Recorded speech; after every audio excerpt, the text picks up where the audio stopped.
குறைந்த விலை நிறைந்த தரம் தங்கள் தேவைகள் அனைத்தும் ஒரே இடத்தில் ஜெயச்சந்திரன் டெக்ஸ்டைல்ஸ். அன்பேவா பாத்தீங்கன்னாலும் சரி, சர்வர் சுந்தரம்ல இந்த சிலை எடுத்தால் ஒரு சின்ன பொண்ணுக்கு நாடோடி நாடோடி பாட்டு நிறைய படத்துல நீங்க வந்து பார்த்திருக்கலாம் அவங்கள.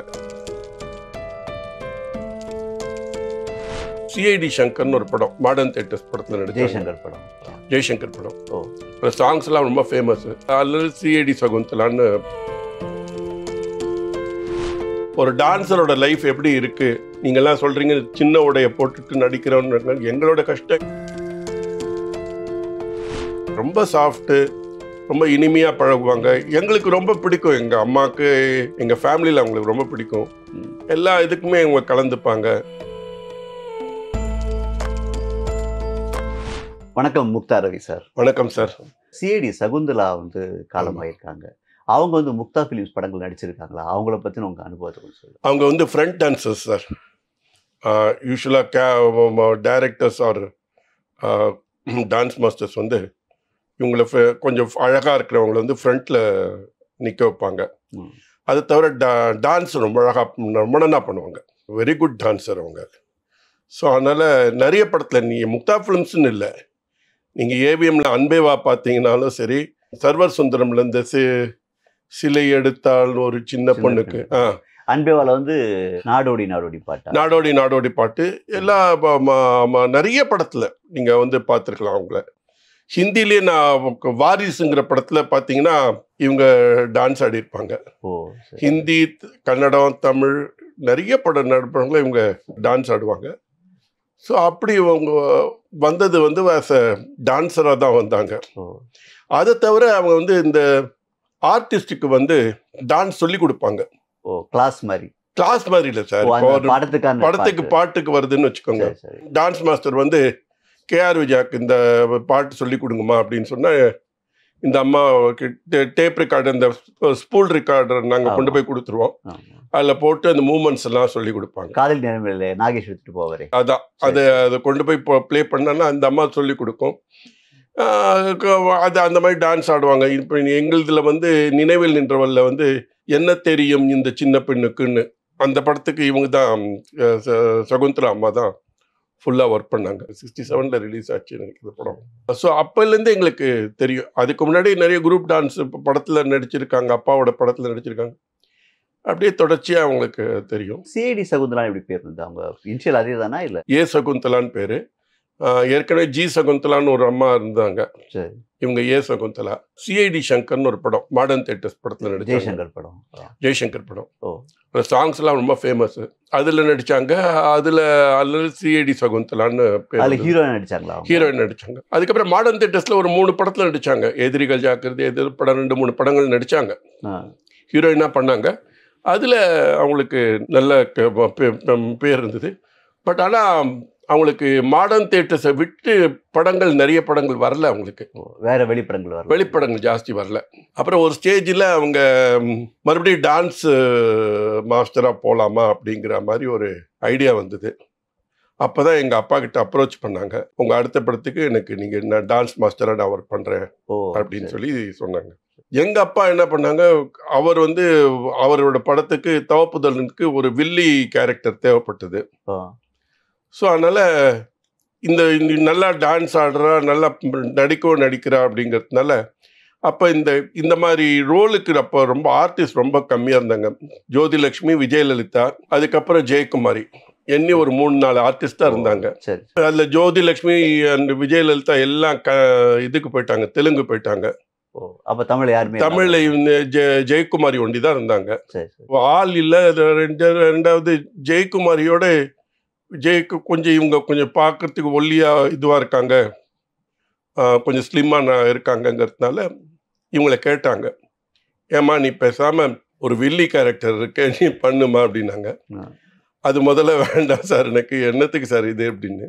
இல்லைம்மா நீ பண்ணு, உனக்கு நல்லா இருக்கும் இந்த லைஃபு, நீ கஷ்டப்பட வேண்டாம், உனக்கு நிறைய படங்கள் வரும் அப்படின்னு சொல்லி என்கரேஜ் பண்ணாங்க.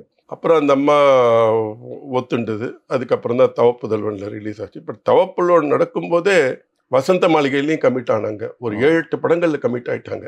அதுக்கப்புறம் அவங்களுக்கு தொடர்ச்சியா படங்கள். அந்த காலத்திலேயே வந்து ஒரு டான்சர் அந்த மாதிரி முத்திரை குத்தி அவங்களுக்கு பிற்காலத்தில் சில்க் ஸ்மிதா அனுராதாலாம் இருந்த மாதிரி. ஆமா அவங்கள மாதிரி பண்ணாங்க. எங்க அப்பா வந்து சூரியகாந்தியில காமெடி ரோல் கொடுத்தாங்க. அது எப்படி ஒரு வில்லியா இருந்தாங்க, ஒரு டான்சர், அவங்களுக்கு எப்படி காமெடி ரோல்? இல்ல அது காமெடி பண்ணாங்க. அவங்க ஷோவோட சிஸ்டரா பண்ணாங்க. நீங்க இந்த தெரியாத நோக்குல பாத்தீங்கன்னா அவங்க கூடவே இருப்பாங்க, சகுந்தலா இருப்பாங்க. எங்க அப்பா என்ன பண்ணாங்க, அவங்களுக்கு தொடர்ச்சியா ரோல் கொடுத்துட்டே இருந்தாங்க. அவங்க ஐ திங்க் கடைசியா சீரியல் வந்து 95ல ஏதோ ஒரு சீரியல் எடுத்தாங்க. அதுலயும் அவங்க வந்து அம்மா கேரக்டர் பண்ணினாங்க. தொடர்ச்சி அவங்க எங்கள் படத்தில் நடிச்சுட்டு வந்துருந்தேன். ஏதாவது ஒரு ரோல் அவங்களுக்கு கொடுத்துன்னு வந்திருந்தாங்க. சினிமா பைத்தியம்ல ஒரு நல்ல ஒரு ரோல் கொடுத்தாங்க, ஒரு டான்ஸு. அதுக்கப்புறம் ஒரு டான்ஸரோட லைஃப் எப்படி இருக்குது, ஒரு நாங்கள்லாம் வந்து நீங்கள்லாம் சொல்கிறீங்க சின்ன உடைய போட்டுட்டு நடிக்கிறோன்னு, எங்களோட கஷ்டம் எங்களுக்கு உங்களுக்கு தெரியாதுங்கிற மாதிரி ரோல் பண்ணாங்க. ஸோ அதனால் அப்படியே வந்தது. ஓரளவு அவங்களுக்கு ஒரு லைஃப், நல்ல ஒரு லைஃப் அமைஞ்சிது. அவங்க பேக்ரவுண்ட் என்ன சார், ஃபினான்ஷியல் பேக்ரவுண்ட் எப்படி? அவங்க நடிக்க வரத்துக்கு முன்னாடி அவங்க வந்து ஒரு டான்சர்ஸ் தான், குரூப் டான்சர்ஸ் தான். ஓகே. அது தவிர டான்ஸ் சொல்லி கொடுப்பாங்க. அது ஏதாவது ஒரு நாளைக்கு 10 ரூபா 20 ரூபா, ஒரு நாள் பேட்டா, அந்த மாதிரி தான் அந்த காலத்தில் கொடுத்துருந்தாங்க. அந்த காலத்தில் 10 ரூபா தான், 20 ரூபா 50 ரூபா மேக்ஸிமம் கொடுப்பாங்க. 10 ரூபா சம்பளம் வாங்கி அதுக்கப்புறம் ஒரு புகைப்படம் நடிக்க ஆகுதுனாக்கா விஷயம். அதுதான் அவங்களுக்கு சம்பளம். அப்போ பர்சனலாக அவங்க கேரக்டர் இருக்கு சார், ரொம்ப சாஃப்ட்டு, ரொம்ப இனிமையாக பழகுவாங்க. எங்களுக்கு ரொம்ப பிடிக்கும். எங்கள் அம்மாவுக்கு எங்கள் ஃபேமிலியில் அவங்களுக்கு ரொம்ப பிடிக்கும். எல்லா இதுக்குமே அவங்க கலந்துப்பாங்க. ஃபேமிலி ஃபங்க்ஷன்ஸ் எல்லாமே அவங்க இருப்பாங்க, எல்லாமே அவங்க கலந்துப்பாங்க. எங்களுக்கு ரொம்ப பிடிச்சமான இது. ஃபேமிலியில் அவங்க ரொம்ப பிடிக்கும். அவங்களும் வருவாங்க, பேசுவாங்க, எல்லா இதுக்கும் இது பண்ணுவாங்க. ரொம்ப அதிர்ந்துலாம் பேச மாட்டாங்க, கோபம் வராது. எல்லாரோடைய மரியாதையாக இருப்பாங்க. பட் எங்கள் ஃபேமிலி மாதிரி அவங்களுக்கு வந்து இன்னொரு ஃபேமிலி வந்து அவங்கள ஆதரித்தது வந்து ஏபிஎன் ஃபேமிலி. இன்ஃபேக்ட் வந்து தவப்புதல் ஒன்று நடிக்கலாமா வேண்டாமாங்கிறது ஏபிஎன் வந்து போய் கேட்டிருக்காங்க. அவர் வந்து சீனோ சொன்னால் கரெக்டாக இருக்கும், நீங்கள் நடினாங்க. அவங்களோட எப்படி அவங்களுக்கு நெருக்கம்? ஏபிஎன் ஃபேமிலியோட எப்படி நெருக்கம்னா, அவங்க படத்துலேயும் ஒர்க் பண்ணியிருக்காங்க. ஏபிஎன் வந்து செகண்ட் ஹீரோயினாக கொடுத்தாங்க. அந்த ஃபேமிலியில் அவங்க எல்லாரோடையும் தன்மையாக பழகிற விதம் தான் சார். நான் கடைசியாக வந்து அவங்கள பார்த்தது வந்து என் ஃப்ரெண்டு தான் ஏபிஎன் பேத்தி கல்யாணத்தில் தான் பார்த்தேன். அவங்களும் எஸ்என் பார்வதியும் தான் வந்திருந்தாங்க, ஒன்றா வந்தாங்க. அப்புறம் கொஞ்ச நேரம் பேசிகிட்டு இருந்தேன். அப்போவே நான் பெங்களூரில் இருக்கேன், என்னால் அவ்வளோ இதுவாக வர முடியல அப்படிங்கிற மாதிரி சொல்லிட்டு இருந்தாங்க. நல்லா அங்கே செட்டில் ஆகிட்டேன், நல்லா இருக்குது, அங்கே வீடு எல்லாமே இருக்குது அப்படிங்கிற மாதிரி சொல்லி. இவ்வளோ புகழ்பெற்ற நடிகையாக இருக்காங்க, ஆனால் தமிழ்நாட்டிலேருந்து அவங்க இறப்பை பற்றி ஒரு பெருசாக பேசப்படல. என்ன காரணம் சார்? திரையுலகிலேருந்து ஒன்றும் பெருசாக இது இல்லை. அவ்வளோதான், வேறு எதுவும் நான் சொல்கிறதுக்கு இல்லை, அவ்வளோதான். ரெண்டாவது, இப்போது பேச்சு பொருள் வந்து வேறு மாதிரி போயின்னு இருக்கு சார். இந்த நடிகை இவனோட இருந்தா, அந்த நடிகை இவனோட இருந்தாங்கிற இன்டர்வியூ தான் போயிட்டுருக்கு. அது எவ்வளோ தூரம் அது இப்போ தாக்கு பிடிக்கும்னு தெரில. ஏதாவது ஒரு பீரியடில் யாராவது ரியாக்ட் பண்ணாங்கன்னா எல்லாரும் ஜெயில் தான். அதுவும் பர்சனலாக பேச ஆரம்பிக்கிறாங்க. இந்த நடிகை அந்த நடிகை பேர் சொல்லியே பேசுகிறாங்க. அது லாஃபுல்லி தப்பு. ஏதாவது ஒரு சின்ன பிரச்சனையாக இருந்ததுன்னா அதுக்கப்புறம் பெரிய தண்டனை இருக்கும். இந்த கவர்மெண்ட் அந்த கவர்மெண்ட் இல்லை, எந்த கவர்மெண்ட்டாக இருந்தாலும் அவங்களுக்கு அதுதான் கதி. சிடி சகுந்தலா வந்து சினிமா துறையிலிருந்து விலகினால் நிறைய டிவி சீரியல்ஸ் நிறைய பண்ணாங்க இல்லையா? தமிழ்லையும் நிறைய பண்ணாங்க சார். எங்க இப்போ அப்பா படத்துலேயே அப்பாவோட டிவி சீரியல்லே ஒரு 3 சீரியல் பண்ணாங்க. பட் என்ன, அப்புறம் பெங்களூர் ஷிஃப்ட் ஆகிட்டாங்க. அவங்க வந்து ஒரு ஸ்டேஜுக்கு அப்புறம் அவங்க நடிக்க வேண்டாம், அங்கே பெங்களூரில் பசங்களோட இருக்கலாம் அப்படிங்கிற மாதிரி நினச்சிக்கிட்டு அங்கே போயிட்டாங்க. ஐ திங்க் அவங்க ஹஸ்பண்டும் இல்லைன்னு நினைக்கிறேன். அதனால் அவங்க வந்து அங்கேயே இருந்துட்டாங்க. பட் சௌரியமாக தான் இருந்தாங்க. கடைசியில் எந்த விதமான ப்ராப்ளமும் இல்லை. அவங்க 2 நல்லா பார்த்துக்கிட்டாங்க அவங்க ஃபேமிலியில் இருந்தவங்க. அப்பப்போ சொல்லுவாங்க. ஜெயந்தி கண்டம்பன் இவங்க எல்லாரோடையுமே கான்டாக்டில் இருக்காங்க. எல்லா இந்த பழைய ஆர்டிஸ்டோடையுமே கான்டாக்டில் இருந்தாங்க. அவங்களையும் அப்பப்போ கேட்கும்போது சொல்லுவாங்க, நல்லா இருக்காங்க இவங்கெல்லாம் அப்படின்னு. அதனால் அவங்க ஒன்றும் குறை ஒன்றும் இல்லை, நல்லா கவனிச்சுட்டாங்க, இது பண்ணாங்க. பட் ஏஜ் 84 இருக்குது. அதனால் ஹார்ட் அட்டாக்கு ஒன்றும் சொல்ல முடியாது. அவங்க என்ன சொன்னாங்க? அவங்க வீட்டில் என்ன சொன்னாங்க? நீங்கள் பேசுனீங்களா அவங்களோட? அது செல்வின்னு அவங்க டாக்டரோட பேசினேன். அவங்க வந்து கார்டியாக் அரெஸ்ட்டில் போயிட்டாங்கன்னு. அதுக்கப்புறம் அவங்க ரிச்சுவல்ஸ் அவங்க இது பண்ணிட்டு கிரிமேஷன்ஸ் அதெல்லாம் பண்ணுறது பண்ணிட்டு இருக்காங்க. அவங்க சாய்பாபா பக்தர், இந்த புட்டபர்த்தி சாய்பாபா பக்தர். நான் 2-3 தடவை வரும்போதெல்லாம் வந்திருக்காங்க. அப்போல்லாம் மீட் பண்ணியிருக்கேன், அப்போல்லாம் பார்த்து பேசியிருக்கேன். அப்போ வந்தோடனே அவங்க இந்த நான் வரும்போது அவங்க வந்து பிரசாதம் முன்னாடியே வந்தது, நான் பின்னாடி வரேன்ட்டு எனக்கு சேர்த்து வாங்கிட்டு வந்து கொடுத்தாங்க. நல்ல வெரி குட். அவங்க ஆன்மீகத்தில் ரொம்ப ஈடுபாடு அதிகம்.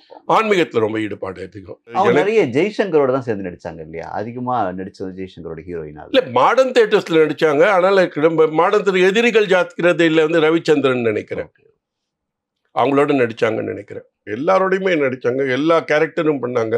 ஒரு மலரின் பயணம்ல மதர் கேரக்டர் பண்ணாங்க, எல்லா விதமான கேரக்டரும் பண்ணியிருக்காங்க. கடைசியில் அவங்க என்ன சம்பளம் வாங்கியிருப்பாங்க சார்? இவங்களுக்கு மேக்ஸிமம் நாங்கள் கொடுத்த சம்பளம் வந்து ஒரு படத்துக்கு 25,000 to 30,000 இருக்கும். அது 10 ரூபாயில் ஆரம்பிச்சு இந்த அளவுக்கு படம் 10 ரூபா 50 ரூபா ஒரு டே பேசிஸ் தான். ஓ, ஒரு நாளைக்கு 10 ரூபா. படத்துன்னு வரும்போது அப்போ ஒரு 20,000 30,000 ஒரு ஃபுல் படத்துக்கு தான் கொடுப்பாங்க. சிடி சௌத்ராவில் பற்றி பல விஷயங்கள் சொன்னீங்க. மிக்க நன்றி சார். Thank you sir.